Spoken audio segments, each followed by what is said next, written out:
नमस्कार दोस्तों।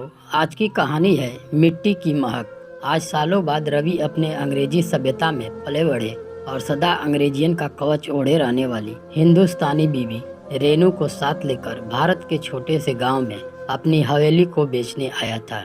दोनों बेटे बेटी और रेनू की हठ धर्मिता ही तो थी वो, हम इंडिया रहते नहीं, हवेली बेच दो। क्या रखा है उसमें, पैसे काम आएंगे, और भी जाने क्या क्या। लाख मना करने की कोशिशों के बाद भी उन तीनों की बात माननी ही पड़ी। आखिरकार उनको आखिरी बार हवेली दिखाने और बेचने की कह साथ ले आया।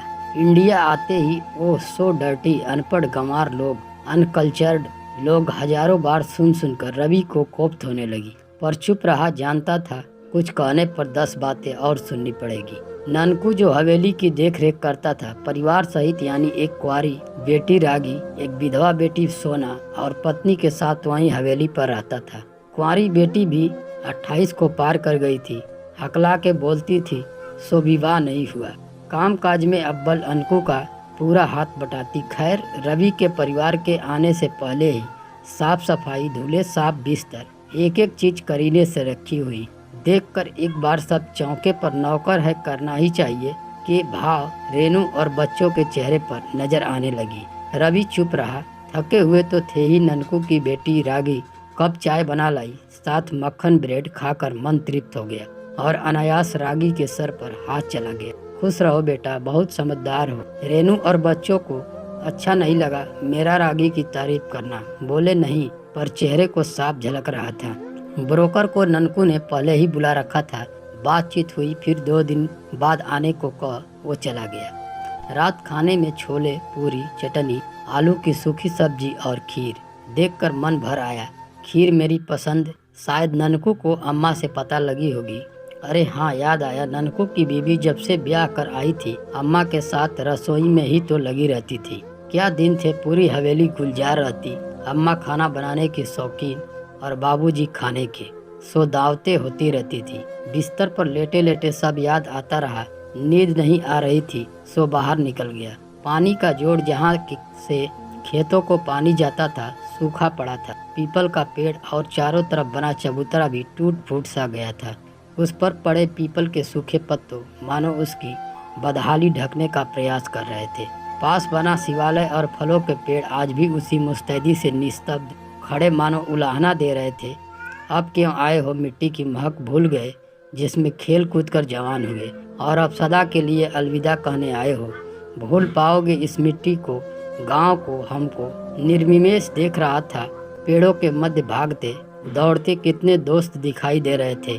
आइस पाइस, छुपन छुपाई और धप्पा। एकदम से पीछे मुड़ के देखा, अरे कोई नहीं था, सब भ्रम था। जाने कहाँ होंगे वो बचपन के दोस्त भी। सूरज निकलने लगा, सुरमई सुबह होने लगी। गायों के गले की घंटी से तंद्रा टूटी और हवेली की ओर चल दिया। तीनों सो ही रहे थे, मैंने भी नहीं उठाया। रागी चाय ले आई, 7 नमकीन बिस्कुट। फिर चौंक गया। अम्मा याद हो आई।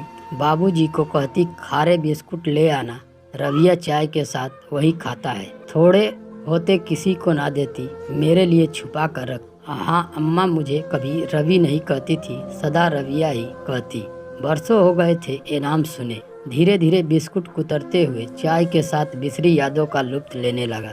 10 बजने को आए, कोई उठा नहीं। चिंता सी हुई। जाकर देखा तीनों को बुखार। एकदम से घबरा गया मैं और डॉक्टर लाने निकल पड़ा। करीब 15-20 मिनट लग गए मुझे। आकर देखा रागी, उसकी बड़ी बहन और उसकी माँ तीनों की ठंडी पट्टी करने में लगे हैं। ननकू मेरे बेटे ने उल्टी कर दी थी, वही साफ कर रहा था। डॉक्टर ने देखा, दवा दी और शाम को आने को कह चला गया। ननकू का पूरा परिवार सेवा में लगा था। मुझे परेशान देख ननकू बोला, साहब डरने की बात नहीं, सफ़र और पानी के बदलाव से ऐसा हो जाता है। आप चिंता ना करें, हम सब आपके साथ हैं। थोड़ी देर में पड़ोसी जिनको जब जब पता लगा हम आए हैं, मिलने के लिए आने लगे। साथ खाने का सामान, फल, बिस्कुट भी लाए। हम परदेसी जो हो गए थे, मन में कुछ चुभा। भारतीय कल्चर जिसे मेरा परिवार भुला चुका था, वो आज हमें एक सुखद अनुभूति दे रहा था। अनपढ़ जाहिल गंवार ननकू का परिवार नौकर की तरह नहीं, अपनों की तरह उनकी सेवा कर रहा था। विदेशों में कोई किसी को पूछता नहीं, यहाँ सभी पड़ोसी परिवार की तरह लग रहे थे। अपने वतन, अपने लोग, अपनी मिट्टी की बात ही अलग है। ये सिर्फ मैं ही नहीं, मेरा पूरा परिवार महसूस कर रहा था। फलस्वरूप हवेली बेचने का प्रोग्राम कैंसिल हो गया। मैं भी बेचना नहीं चाहता था, पर रेनू की जिद थी। क्या करता, 7 बच्चे भी उसका साथ दे रहे थे। खैर, हम वहाँ 15 दिन रुके। बच्चों को महसूस हुआ कितना अपनापन, जुड़ाव है इस मिट्टी में, जो विदेश में ढूंढने पर भी नहीं मिलता। चलते समय ननकू और उनका परिवार रोहित तो पड़ा था। बाबूजी, अच्छा किया हवेली बेचने का विचार त्याग दिया। ये हवेली नहीं, आपके अम्मा बाबूजी हैं। आप माँ बाप को कोई बेचता है भला? मैंने घूमकर बच्चों और रेनू की तरफ देखा। कुछ कहता, इससे पहले ही रेनू बोल पड़ी, सच कहते हो काका, अपनी मिट्टी से दूर रहकर इसकी महक भूल गए थे। अब हर साल आया करेंगे ताकि इसे भूल ना जाएं। बच्चे भी हाँ हाँ कर हंस दिए। बेटी तृप्ति ने रागी को गले लगाया, बोली, रागी, आपके प्यार और मनुहार के आगे हमारा विदेशी कल्चर कुछ भी नहीं है। मैं तो पक्का हर साल आऊंगी आपके हाथ के छोले खीर खाने। वह आखिर मिट्टी की महक ने उनका अंग्रेजियन से भरा मन जीत ही लिया था। अंत भला सो भला। तो दोस्तों, यह कहानी आपको कैसी लगी कमेंट बॉक्स में ज़रूर बताएं। मिलते हैं नेक्स्ट वीडियो में, तब तक के लिए धन्यवाद।